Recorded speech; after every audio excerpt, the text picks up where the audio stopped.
Hey guys, hope you're doing well. Today I'm going to be showing you all how I'm going to aquascape this giant 10-gallon fish bowl. I found this concrete Buddha online and I thought it would be really interesting to try and incorporate it into an aquascape.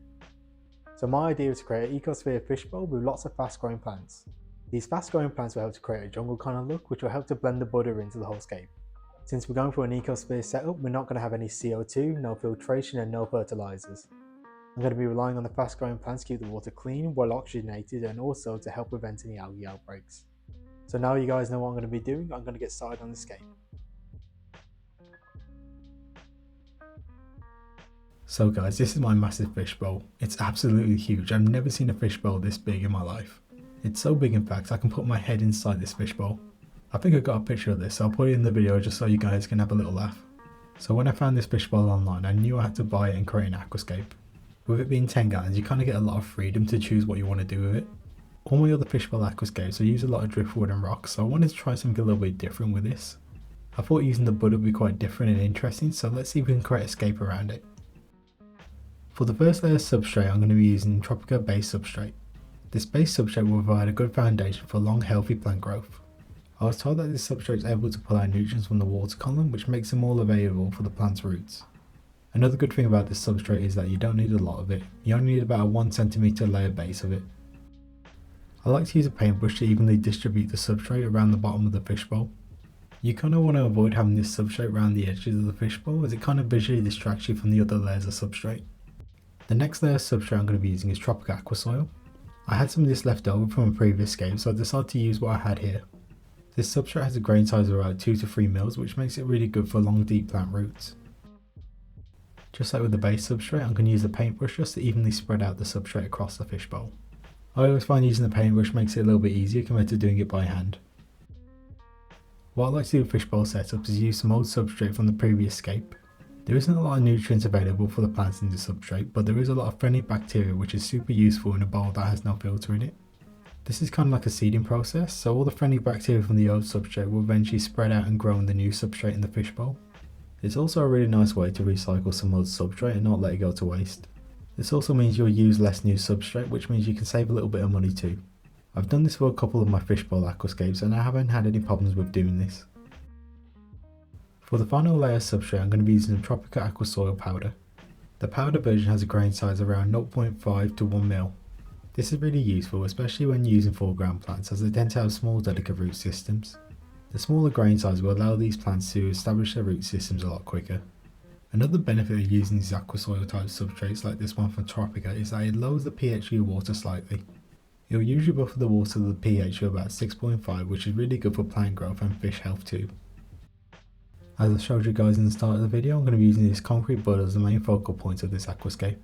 This statue is really heavy and I got to make sure it's secure on the substrate. You definitely don't want this toppling over and cracking the glass.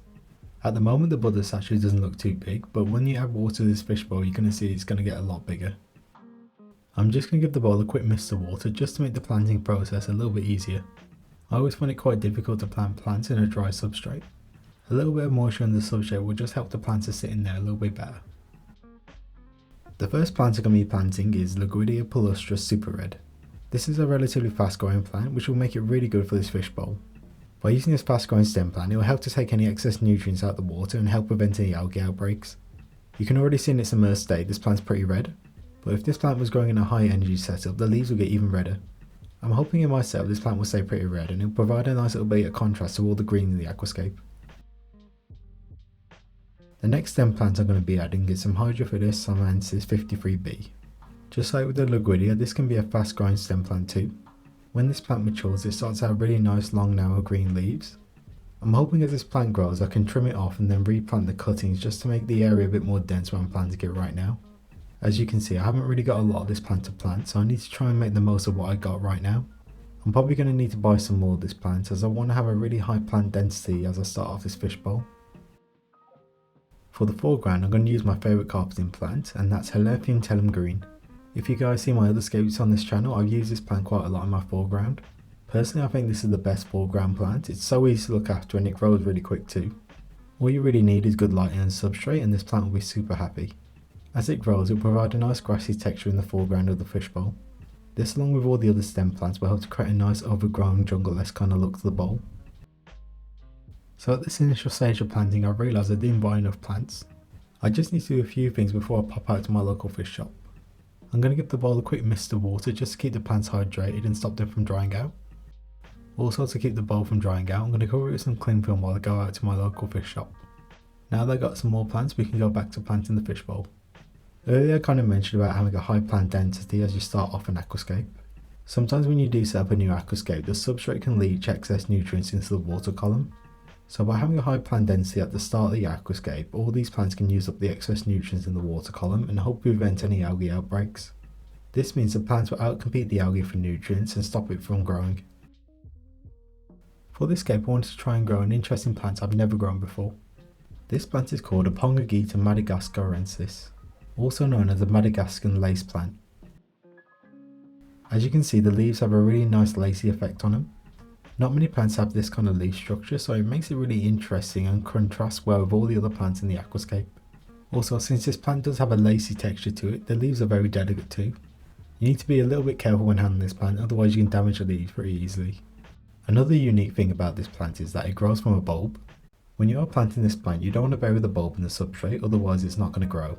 So what you want to do is as you plant the bulb, you want to kind of make it half exposed out of the substrate. With all the plants now planted, I want to start filling up the bulb with water. Since the plants have only just been planted, they haven't had time to establish their root systems in the substrate. So to fill the bowl up carefully with water, I like to place a lot of bubble wrap inside the fish bowl. This is a nice little trick as the bubble wrap kind of acts as a buffer, slowing down the water as it goes into the bowl. We're almost done with the scape now, so what we're going to need to do is fill this bowl up with fresh clean water. I'm going to do this nice and slow and carefully. It'll take a little bit of time, but the last thing you want to do is ruin all the hard work you did by planting all the plants and just seeing them all get uprooted. Also, by filling the bowl up slowly, we can help keep the water nice and clear and not make it go cloudy. Filling fish bowls up can be a little bit messy, so I'm just going to clean the glass just to make it a lot easier for you guys to see what's going on. As you can see, the water's a little bit cloudy, so I'm going to leave the fish bowl for a few hours for everything to settle down. With the fish bowl now full of water, we completed our scape. Overall, I'm really happy with how this scape's turned out. It's going to be really interesting to see how all these plants grow and mature throughout the life cycle of this scape. The Buddha really makes this scape really interesting to me. It provides a really interesting focal point to the aquascape. With the added effects of the fish bowl magnifying the size of the Buddha, it really makes it imposing in the whole scape. I'm hoping all the stem plants grow really nicely and start to cover the size of the Buddha.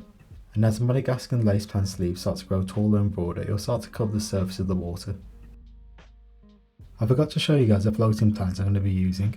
The plant I'm going to be adding is Fluensis fluitans, also known as a red root floater. These are a really cool floating plant. Under the right conditions they can get really bright red leaves and even flower too.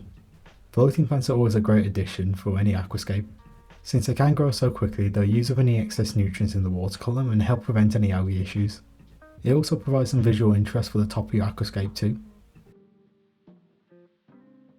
Just before I end the video, I thought it would be really nice to show you guys what this fish bowl is looking like after 1 month. The stem plants are starting to grow really well now, especially the Lubridia, and the Madagascan lace plant has grown so much in a month. It's going to be really fun to watch how this fish bowl matures and grows over the next few months. I'll definitely make some follow-up videos showing you guys how it goes. And if you want to see those videos, give this video a like and subscribe to the channel to see those videos as soon as I post them.